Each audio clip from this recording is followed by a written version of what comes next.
जागतिक हवामान संघटनेनं गॉडझिला अल निनोचा अत्यंत भयंकर इशारा दिलेला आहे। यामुळे देशामध्ये पुढील 3 महिने दुष्काळ किंवा पुराचा मोठा धोका निर्माण होऊ शकतो असा अंदाज वर्तवण्यात आलाय।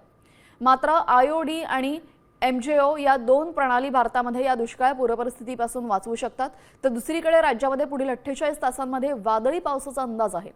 नाशिक, पुणे आणि छत्रपती संभाजीनगरसह 9 जिल्ह्यांमध्ये वादळी पावसाचा येलो अलर्ट जारी करण्यात आलेला आहे। भारतावर गॉडझिला अल निनोचं मोठं संकट। महाराष्ट्रात पुढील 3 महिने भयंकर दुष्काळ पडणार। भारतीय हवामान विभाग तसेच जागतिक हवामान विभागाचा सर्वात मोठा धोक्याचा इशारा आहे। नागरिकांनो सावधान, पाण्याचा एकही थेंब पुढील 3 महिने पडणार नसल्याची अत्यंत भीतीदायक बातमी आता समोर येत आहे।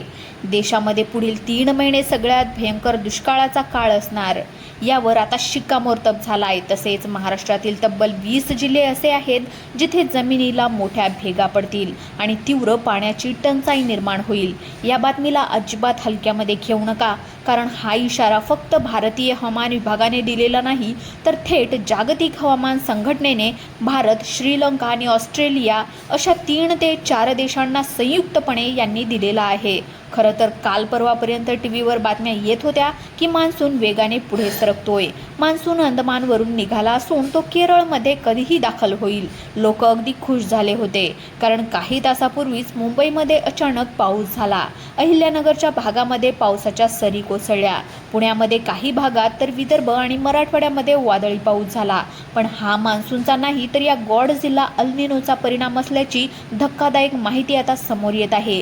गेल्या 2 महिन्यापासून तापमान अचानक वाढलं होतं, पण या वादळी पावसामुळे ते काहीसं कमी झाल्याच्या बातम्या काल येत होत्या। पण आज जेव्हा जागतिक हवामान विभागाने हा नवीन अंदाज जाहीर केला, तेव्हा तातडीने महाराष्ट्र शासनाची एक अत्यंत महत्त्वाची उच्चस्तरीय बैठक पार पडली। या बैठकीला मुख्यमंत्री, हवामान तज्ज्ञ आणि अनेक वरिष्ठ अधिकारी उपस्थित होते। या बैठकीतून जी माहिती बाहेर आली तर ती ऐकून संपूर्ण महाराष्ट्र हादरलाय। या सगळ्यात वेगळ्या आणि भयानक गॉडझिला अल निनोचे परिणाम महाराष्ट्रातल्या कोणत्या जिल्ह्यावर होणार, जर तुम्ही सर्वसामान्य नागरिक असाल तर तुम्हाला काय काळजी घ्यावी लागणार, कारण येणाऱ्या 48 तासांमध्ये इतका भयानक वादळी पाऊस आणि चक्रीवादळाचा धोका आहे की त्याची 16 जिल्ह्यांची यादी मुख्यमंत्र्यांच्या बैठकीमध्ये जाहीर करण्यात आली आहे। या 48 तास संपल्याच्या नंतर पुढील 3 महिन्यामध्ये मान्सूनचा प्रवास कसा असेल, कुठे पाऊस अजिबात पडणार नाही, याची इथपर्यंत माहिती या ठिकाणी समोर आली आहे। पूर्वीचे सगळे अंदाज आता खोटे ठरले आहेत, कारण जवळपास 100 वर्षांमध्ये पहिल्यांदाच हा गॉडझिला अल निनो इतक्या रौद्र रूपामध्ये सक्रिय झालाय। या परिस्थितीचे गांभीर्य ओळखून मुख्यमंत्र्यांनी प्रशासनाला 3 महत्त्वाच्या सूचना दिल्या आहेत। पहिली सूचना पुढील 48 तासात येणाऱ्या भयानक वादळी पावसाची आणि चक्रीवादळाची, ज्यामध्ये अनेक जिल्ह्यांना सतर्क राहण्यास सांगितले आहे। दुसरी सूचना मान्सूनच्या संदर्भात, नेमका मान्सून कधीपर्यंत येणार आणि कोणत्या भागामध्ये तीव्र दुष्काळ राहणार याबद्दल आहे। त्यानंतर तिसरी सूचना उष्णतेच्या लाटेबाबत, म्हणजेच कोणत्या जिल्ह्यांमध्ये भयानक उन्हाचा तडाखा बसेल याची यादी। हा आत्ताचा ताजा अहवाल अत्यंत भयंकर आहे, त्यामुळे आधी तुम्ही हवामानाविषयी जे काही ऐकलेलं असेल तर ते सगळं बाजूला ठेवा, कारण हा अंदाज संपूर्णपणे नवीन आणि 100% खरा आहे। चला तर मग वेळ वाया न घालवता जाणून घेऊयात या गॉडझिला अल निनोचा संपूर्ण सविस्तरपणे रिपोर्ट। हवामानाचा खेळ बदलतोय। 48 तासापूर्वी अचानक आकाशामध्ये काळे ढग दाटून आले होते। विजांचा कडकडाट आणि वादळी पावसाला सुरुवात झाली। सर्वसामान्य जनतेला वाटलं की चला मान्सून आता लवकर येतोय आणि या उन्हाळ्यापासून आता आपली सुटका होणार। पण लोकांना काय माहिती होतं की हा मान्सूनचा आनंद नसून एका मोठ्या विनाशाची नांदी आहे।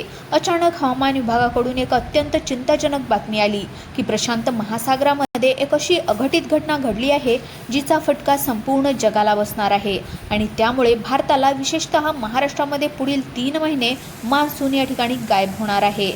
हा साधासुद्धा अल निनो नाही, तर याला जागतिक हवामान शास्त्रज्ञांनी गॉडझिला अल निनो अशा प्रकारचं नाव दिलंय। हवामानाचं हे आजवरचं सर्वात भयानक आणि रौद्र रूप मानलं जातंय। जेव्हा प्रशांत महासागराच्या पृष्ठभागाचे तापमान अचानक 2 अंश सेल्सिअसपेक्षा जास्त वाढतं, तेव्हा मान्सूनचे वारे भारताकडे येण्याऐवजी तिथेच खिळून राहतात। यामुळे भारतासह ऑस्ट्रेलिया आणि शेजारील देशांमध्ये पावसाचे प्रमाण कमालीचं घटून तीव्र दुष्काळ सदृश्य स्थिती निर्माण होते। जमिनीच्या आणि समुद्राच्या तापमानामध्ये विक्रमी वाढ झाल्यामुळे जीव घेण्या उष्णतेच्या लाटा पसरतात। कालपर्यंत जे तज्ज्ञ मान्सूनच्या लवकर आगमनाच्या तारखा सांगत होते त्या सगळ्या तारखा आता खोट्या ठरल्या आहेत. कारण गॉडझिला अल्निनो सक्रिय होताच मान्सूनचा प्रवास अंदमानाजवळच पूर्णपणे थांबला आहे. निसर्गाने अचानक आपले रूप बदलल्याने पावसाची आधीची टक्केवारी पूर्णतः बदलली असून दुष्काळाचं संकट थेट आपल्या उंबरठ्यावर येऊन ठेपलंय. आता मग याचा फटका कोणत्या जिल्ह्यांना बसणार आहे, कोणते जिल्हे याच्या भक्षस्थानी पडतील, महाराष्ट्रातील कोणकोणत्या जिल्ह्यांमध्ये दुष्काळ पडेल, मान्सून कोणत्या तारखेला सुरू होईल, तर हीच माहिती देण्यासाठी आता सरकारने तातडीची बैठक बोलावली, ज्यामध्ये सुरुवातीला हवामान खात्याने राज्यातील फक्त 16 जिल्ह्यांची यादी जाहीर केली होती जिथे दुष्काळाचा फटका बसेल. पण या ताज्या आणि अत्यंत भीतीदायक अपडेटनुसार ही यादी आणखी वाढली असून आता राज्यातील 20 ते 21 जिल्हे थेट रेड झोनमध्ये आलेले आहेत. मुख्यमंत्र्यांनी स्पष्ट शब्दामध्ये सांगितलंय की प्रशासनाने आतापासूनच चारा, छावण्या आणि पाणी पुरवठ्याचं नियोजन करावं. पण सर्वात मोठा प्रश्न हा आहे की जर आभाळातूनच पाऊस पडला नाही तर धरणं कशी काय भरणार आणि या छावण्यांना किंवा गावांना तरी पाणी कुठून पुरवणार. परिस्थिती इतकी गंभीर आहे की विदर्भातील ब्रह्मपुरी, चंद्रपूर आणि अकोला या भागातील तापमान पुन्हा एकदा वाढणार असून ते थेट 45 ते 47 अंश सेल्सिअसच्या पार जाण्याचा अंदाज वर्तवण्यात आला आहे, जे मानवी शरीराला सहन होण्यापलीकडचं आहे. आता हा महत्त्वाचा मुद्दा असा आहे की जिल्ह्यांची यादी काय आहे, कोणकोणत्या जिल्ह्यांमध्ये काय काय परिस्थिती असणार, मान्सून नेमका कोणत्या तारखेला दाखल होणार आहे, काय परिस्थिती संपूर्ण महाराष्ट्रामध्ये राहील, काय काळजी घ्यायला सांगितली आहे. आता हेच जाणून घेण्यासाठी शास्त्रज्ञांनी 7 मोठ्या मॉडेलचा अभ्यास केला आहे. यापैकी पहिल्या 6 मॉडेल्सनी सुरुवातीला पावसाबाबत थोडीफार सकारात्मक आशा दाखवली होती की भारतामध्ये कसा तरी पाऊस पडेल. पण जे 7वे मॉडेल जे आहे तर ते थेट महाराष्ट्राच्या मातीशी, भौगोलिक परिस्थितीशी आणि शेतीशी जोडलं गेलंय. त्याने मात्र सर्वांना हादरवून सोडलंय.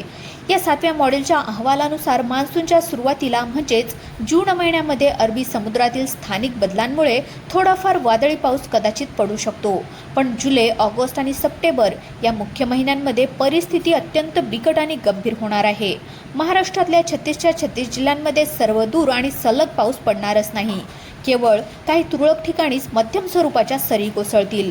पण शेतीसाठी लागणारा आणि धरणे भरणारा जो काही सलग मुसळधार पाऊस असतो तर त्याची शक्यता अत्यंत नगण्य आहे.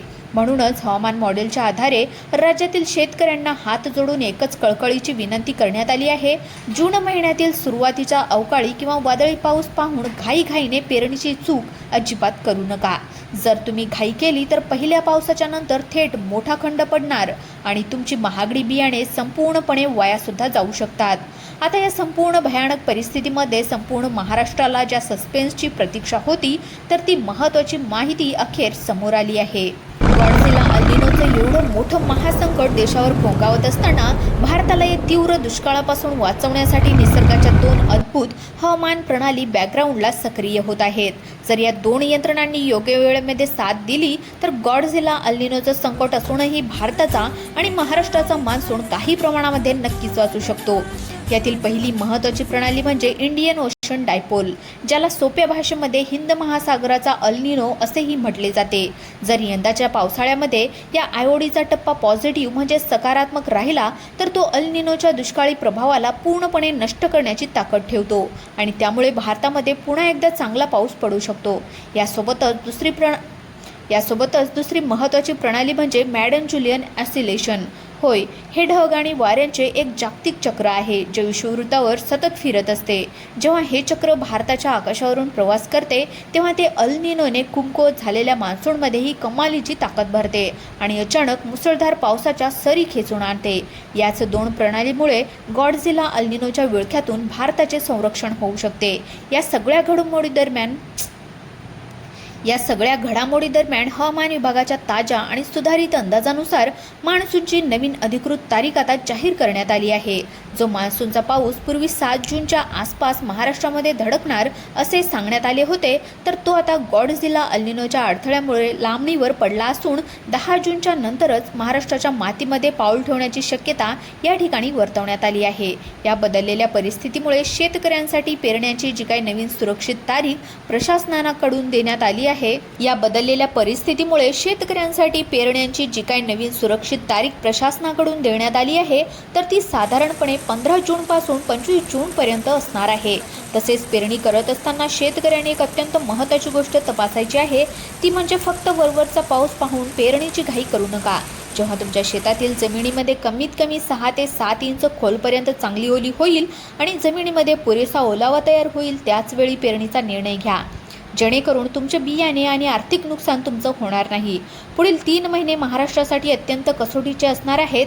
त्यामुळे पाण्याचा प्रत्येक थेंब जपून वापरा आणि हवामानाच्या प्रत्येक अपडेटकडे डोळ्यात तेल घालून लक्ष ठेवा. तोपर्यंत आपण काही आकडेवारी, हवामान विभागाने ते इशारे आणि मुख्यमंत्र्यांच्या बैठकीमध्ये निर्णयाबद्दल चर्चा केली. ती सर्व माहिती उपलब्ध सरकारी अहवाल आणि हवामान मॉडेलच्या अभ्यासावर आधारित आहे. तर मित्रांनो, एक गोष्ट नेहमी लक्षात ठेवा, हा शेवटी निसर्गाचा खेळ. हवामान खात्याने वर्तवलेला हा अंदाज केवळ शक्यता आहे, कोणताही अंतिम निकाल नाही. निसर्ग कोणताही कुणालाही न सांगता आपले रूप बदलू शकतो. मित्रांनो, जर तुम्हाला आपला व्हिडिओ आवडला असेल तर यूट्यूब चॅनलला सबस्क्राईब करायला मात्र विसरू नका. धन्यवाद.